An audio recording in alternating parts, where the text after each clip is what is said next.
Welcome back to my channel, Princess Candy Cotton. You're in my library and I'm ready to read another book with you. Are you guys ready? Today we're going to be reading Virtues of a Great Warrior, written and illustrated by Ori Avnur. I am called Water That Cannot Dry. I was born in the kingdom of Zhang.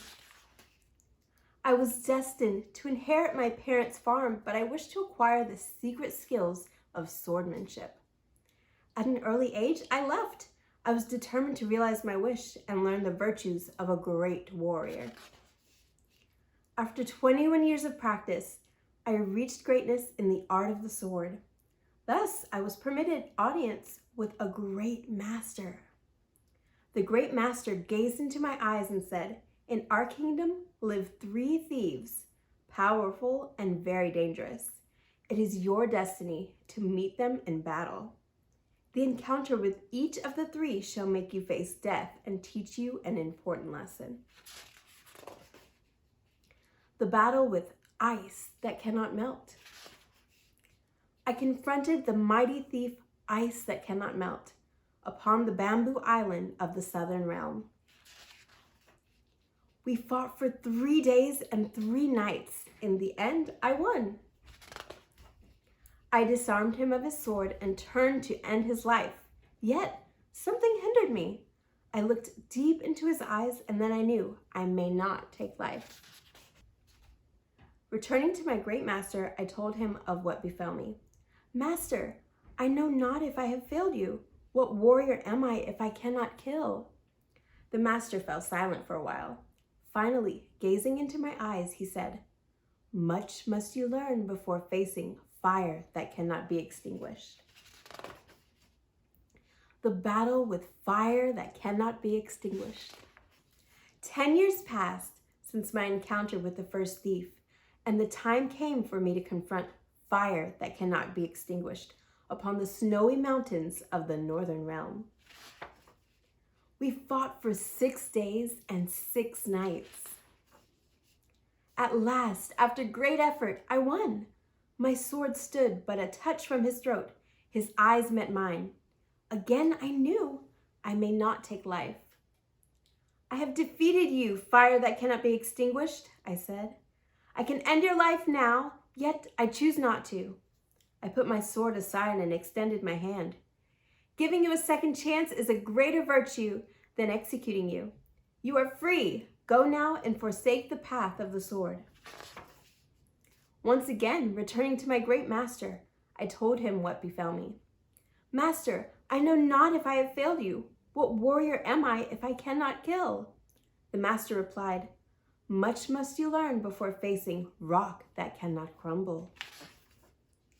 10 strenuous years of training passed before I came face to face with the mightiest of all thieves, rock that cannot crumble. We confronted one another upon the endless desert lands of the western realm. And for 8 days and 8 nights, neither of us moved. On the 9th day, rock that cannot crumble moved first. He stepped slowly towards me and bowed. "Coming here, it was clear to me I would kill you," he said. "Yet one long look into your eyes revealed to me that I no longer desire killing." Returning to my great master for the 3rd time, he told me, "In your first battle, you did well. The great warrior whispered within your heart, the one who trains you to prevent killing. Yet you were too young to understand what was whispered. Well, you did in your second battle too. You learned to hear the great warrior who lies within you. He does not train to take life away, but to give it back to those who lost their way. And you did well indeed in your 3rd battle. You learned that true victory is accomplished when the sword is no longer needed. You have gained the virtues of the great warrior. His skills are great as he is swift. He is strong as he is still, yet his heart knows mercy. He is wise enough to choose life. He removes the sword from his enemy's hands. He stands his ground, yet does not surrender to vengeance. His eyes see far beyond the sword. He brings life back where it was forgotten. He removes the sword from his enemy's mind. He possesses the life-giving force of healing. He is true to a cause higher than war. Through his presence, he shows the path of light. He removes the sword from his enemy's heart. And now, water that cannot dry, you are no longer an ordinary warrior. On this day, you have become a great master, and there are 3 men who wish to learn from you. 3 figures entered the dojo and bowed. When they stepped into the light, I recognized their faces. The 3 thieves of the kingdom of Zhang.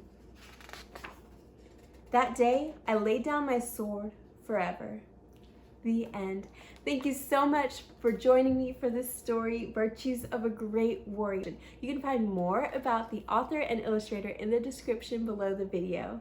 If you liked this video, please don't forget to like and subscribe so we can keep reading stories together. I'll see you next time. Bye.